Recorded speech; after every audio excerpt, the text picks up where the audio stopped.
Hello guys, स्वागत है आप सबका। तो आज हम बात करेंगे अदानी एंटरप्राइज और अदानी पावर की। और अच्छी खासी गिरावट रही, इसके अंदर 3.5% के आसपास की गिरावट रही।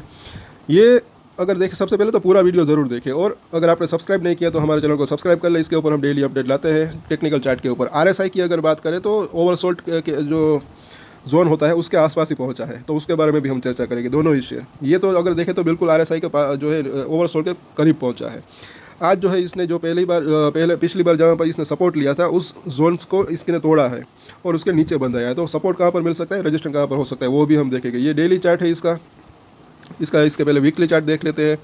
तो अभी 2310 रुपये के आसपास का इसने जो है क्लोजिंग दी है। तो मुझे ऐसा लग रहा है कि अब सपोर्ट इसको जो है नज़दीकी लेवल के आसपास मिल सकता है, और छोटा या बड़ा इसके अंदर जो है बाउंस बैक आने की संभावना लग रही है, क्योंकि अभी आरएसआई के जोन के अंदर आप देखेंगे तो ओवरसोल्ड कैटेगरी का आसपास ये पहुंच गया है। ये आप देख सकते हैं, ओवरसोल्ड जोन के आसपास ही पहुंच गया है। 32 का जो है आरएसआई है और 30 के ऊपर आता है तब जो है इसको ओवरसोल्ड कहते हैं। 30 से नीचे जाता है तब, और आप खुद यहाँ पर देख सकते हैं अभी 2310 रुपये के आसपास का जोन है। अगर ये 2280 के आसपास आता है तो ये डेफिनेटली मुझे ऐसा लग रहा है कि ओवरसोल्ड हो सकता है, तो वहाँ से इसके अंदर बाउंस बैक आ सकता है। और इस लेवल के आसपास से भी जो है इसके अंदर बाउंस बैक आ सकता है, अगर मार्केट के अंदर कल के दिन अगर थोड़ा सा एक बाउंस बैक आता है। तो डेली चार्ट है इसका, तो सपोर्ट और रजिस्टेंस हम देख लेते हैं। जैसे कि यहाँ पर जो पहले इसका सपोर्ट था 2380 के आसपास का, उसको इसने तोड़कर नीचे आया है। तो पहला इसका अब सपोर्ट जो है अभी जिस प्राइस के ऊपर है 2300 के आसपास, 5-10 रुपये ऊपर नीचे आप रख सकते हैं। तो पहला सपोर्ट 2300 के आसपास है। दूसरा सपोर्ट जो दिख रहा है वो जो है शॉर्ट टर्म की अगर बात करें तो 2280 का लेवल।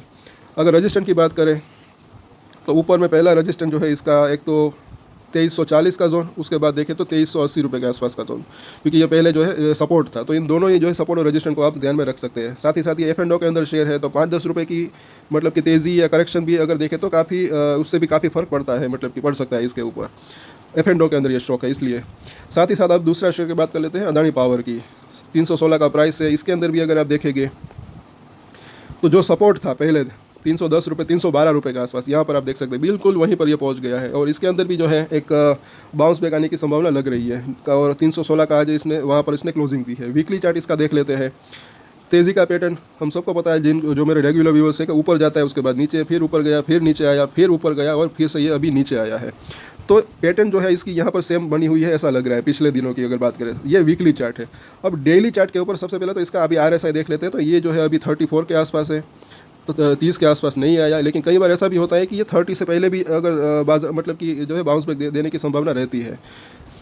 कई बार ऐसा होता है कि 30 से नीचे आए फिर बाउंस बैक आता है, कई बार ऐसा होता है कि 30 के पास आए उसके बाद जो है बाउंस बैक आता है, मतलब कि आ सकता है। यहाँ पर बात हो रही है पॉसिबिलिटी की। तो यहाँ पर अभी ये जो है थोड़ा सा दूर है बाउंस बैक ओवरसोल्ड जोन से, लेकिन यहाँ पर इसका जो सपोर्ट जोन है वो जो है नज़दीक है, ऐसा लग रहा है। क्योंकि यहाँ पर आप देख सकते हैं कि पिछली बार जो इसके अंदर का एक तेज़ी आई थी, फिर यहाँ पर 310-312 रुपये के आसपास जो इसने सपोर्ट लिया था, और उसके भी नीचे का जो जोन एक बड़ा सपोर्ट जो है वो 300 रुपये के आसपास का दिख रहा है। यहाँ पर बात हो रही है शॉर्ट टर्म की। और उससे पहले मुझे तो ऐसा लग रहा है कि ये 310 से 312 के आसपास अगर आता है, या फिर यहीं से या फिर यहीं इसी जोन के आसपास जो है इसके अंदर एक बाउंस बैक आ सकता है। अब बाउंस बैक कितना बड़ा आएगा वो जो है देखना बनता है। मतलब कि हो सकता है कि छोटा सा बाउंस बैक आए 3% का, 5% का, 7% का, ये जो है वक्त बताएगा। अब यहाँ पर अगर देखेंगे तो जो इसके अंदर करेक्शन आ रहा था, जब हम तेज़ी की हमने पैटर्न देखी, अब ये करेक्शन अगर आप यहाँ से हाई की अगर बात करें तो इसके अंदर भी जो है सेम पैटर्न बनी हुई है, ऐसा लग रहा है। जैसे कि आप देखें करेक्शन आया, फिर थोड़ा सा बाउंस बैक आया, फिर करेक्शन आया, फिर हल्का सा यहाँ पर बाउंस बैक आया, फिर करेक्शन आया, फिर थोड़ा सा बाउंस बैक, और यहाँ पर करेक्शन आया, फिर थोड़ा सा बाउंस बैक, या फिर इसको कंसोलिडेशन भी कह सकते हैं। और ये करेक्शन वापस से आया है, तो हो सकता है कि अब 1-2 दिन या तो कंसोलिडेशन करे, थोड़ा सा और नीचे आए, फिर बाउंस बैक आए, या फिर तुरंत ही जो है इसके अंदर थोड़ा सा हल्का सा बाउंस बैक आ सकता है। तो सपोर्ट और रजिस्टेंस जो है वो हम अब देख लेते हैं, क्योंकि कई ट्रेडर्स जो शॉर्ट टर्म या लॉन्ग टर्म ट्रेडर्स हो उसके लिए जो है ये यूज़फुल रह सकते हैं। 316 का प्राइस है, 314 रुपये का ऑलरेडी आज जो है इसने लो बनाया है। तो अभी जिस लेवल के ऊपर है ये भी एक अच्छा खासा सपोर्ट मतलब कि यहाँ पर भी बन सकता है। और इसके नीचे अगर देखेंगे तो 312 से लेकर पहला जो सपोर्ट है 310 का जोन, और उसके नीचे ये पहला सपोर्ट इसके लिए बन सकता है। दूसरा सपोर्ट जो है 300 रुपये के आसपास का। तो इन दोनों ही सपोर्ट को जो है आप ध्यान में रख सकते हैं। अगर रजिस्टेंस की बात करें तो पहला रजिस्टेंस जो है यहाँ पर अगर देखें, सबसे पहले तो ये 5 और 9 डेज़ का मूविंग एवरेज के ऊपर भी आप ध्यान रख सकते हैं। ये डेली जो है चेंज भी होता रहता है, तो ये जो है एक रजिस्टेंस एरिया इसके लिए बन सकता है। और इससे पहले भी अगर बात करें तो 325 से लेकर 330 का जो जोन है ये इसका पहला जो है एक रजिस्टेंस एरिया बन सकता है। उसके बाद देखें तो डेफिनेटली 340 से 345 का जोन के आसपास, ये शॉर्ट टर्म की यहाँ पर बात हो रही है। तो ये सपोर्ट और रजिस्टेंस को जो है आप ध्यान में रख सकते हैं। आज के वीडियो में इतना ही। हमारे दूसरे वीडियो भी ज़रूर देखें, और अगर ये वीडियो अच्छा लगा तो लाइक करें, शेयर करें, और हमारे चैनल को सब्सक्राइब कर लें। और स्टैंडर्ड डिस्क्लेमर जो कि मैं हमेशा देता हूँ, कोई भी ट्रेड ले उससे पहले अपनी रिसर्च करें, अपने फाइनेंशियल एडवाइजर की सलाह ले, उसके बाद ही कोई डिसीजन ले, और डिसीजन ले तो उसकी जिम्मेदारी मेच्योरिटी के साथ खुद ही ले। ये वीडियो मैंने एजुकेशन पर्पस के लिए बनाया है, मेरी तरफ से कोई भी बाय या सेल की रिकमेंडेशन नहीं है। Thank you.